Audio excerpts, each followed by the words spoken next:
In this presentation, I will be discussing the projects that I created for EDAC 634, the Adult as a Learner. We learned about self-directed learning, experiential learning, transformational learning, and embodied learning.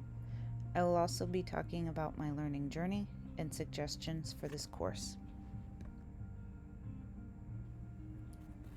Self-directed learning is a process where people take initiative, either on their own or with the help from others, to diagnose their learning needs, create goals, gather materials and resources, and choose a learning strategy to achieve their goals. I created this project for self-directed learners, specifically a Stage 3 involved learner who has both the skills and the basic knowledge to view an online module and learn on their own with the help of a self-directed guide. I followed Spear's model to design a guide so the learner can work through at their own pace and skip around to the sections that they feel they need. It leaves it up to the learner to decide what is relevant to their learning goals. The module helps new employees learn how to use their timekeeping system, UKG, and was designed to be emailed out to employees to work through at their own pace and to be available to view when specific questions arise in the future. The module had sections that educated new employees on how to punch in and out of their shifts, how to submit a change for their time card, how to request sick or vacation time, and how to approve their time cards for their supervisors to submit to payroll. They can view the sections in order or skip to specific topics as needed.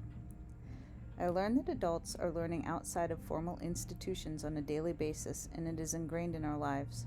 Whether we are looking up YouTube tutorials or reading, we are constantly needing to learn due to our ever-changing society, and it is needed so often that we need to make it available to learners when they want to access it, and then create it so they can decide how and when to learn using that resource.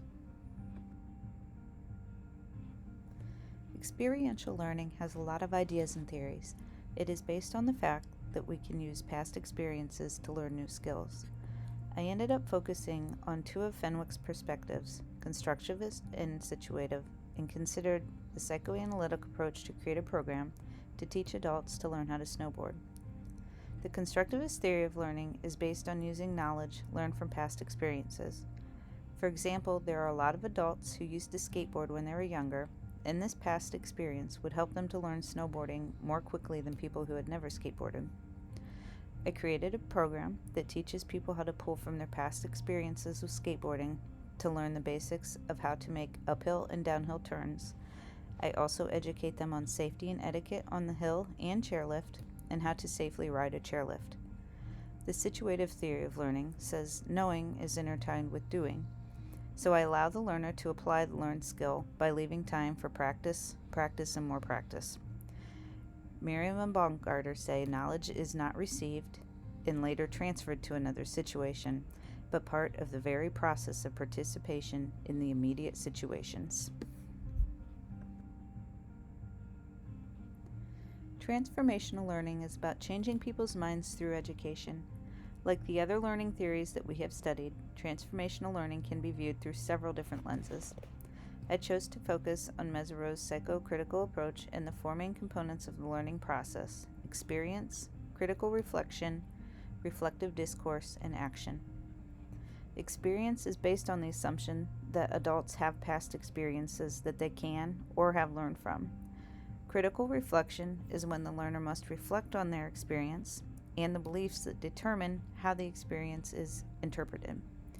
Reflective discourse is when the individual has a new mindset and they want to test whether their new viewpoint is correct by seeking different perspectives, looking at evidence for and against their viewpoint, and assessing their findings.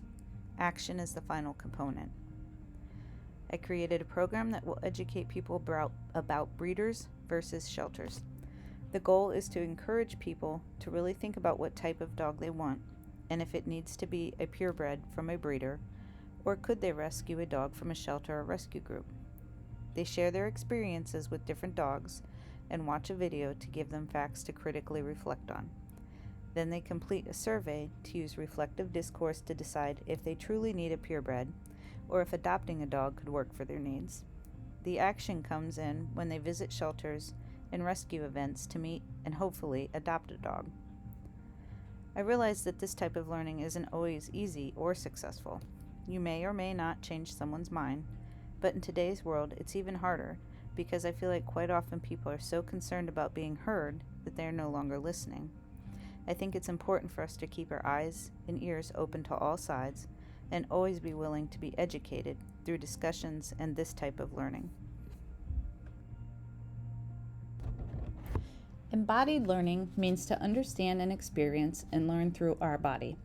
It happens when we experience something with our body and then create a meaning from that experience.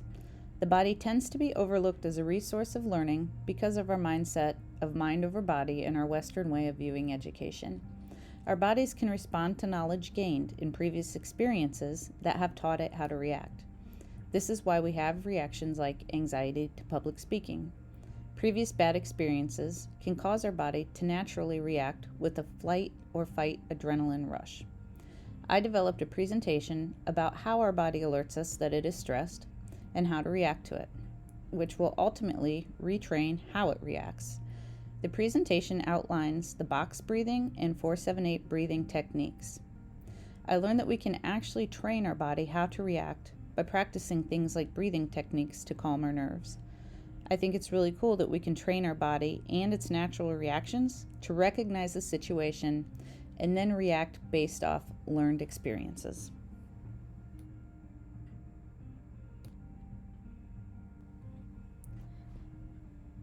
I learned a lot about how to get out of my comfort zone when creating a project. After learning about postmodernism, I realized that I am easily overwhelmed when given too many choices, and this course allows for a lot of creative liberty when designing projects. It took me a while to really dive into the creativity end of the projects and to realize that it's okay if my projects don't look like everyone else's. Being educated about the different types of learning has in turn helped me to understand my personal learning styles. I found that I really enjoy adding multimedia to my projects. It keeps me much more engaged than just writing and summarizing. I grew up in educational institutions that were very Western in the way they viewed education. It was formal, research and paper-based, and took place in a classroom. It has been an eye-opener to learn about all the different ways adults can gain an education. Learning is happening every day all around us. I really enjoyed this class and the fact that the projects follow the same guidelines. It gave me a chance to grow with my presentations. Each project gave me feedback to make the next one even more engaging. I appreciated the chance to use what I learned from the previous project in my future projects. I honestly don't have suggestions for changes. The fact that we were given so many options once felt overwhelming to me, but turned into a chance to push myself out of my comfort zone and learn new formats to use for my education.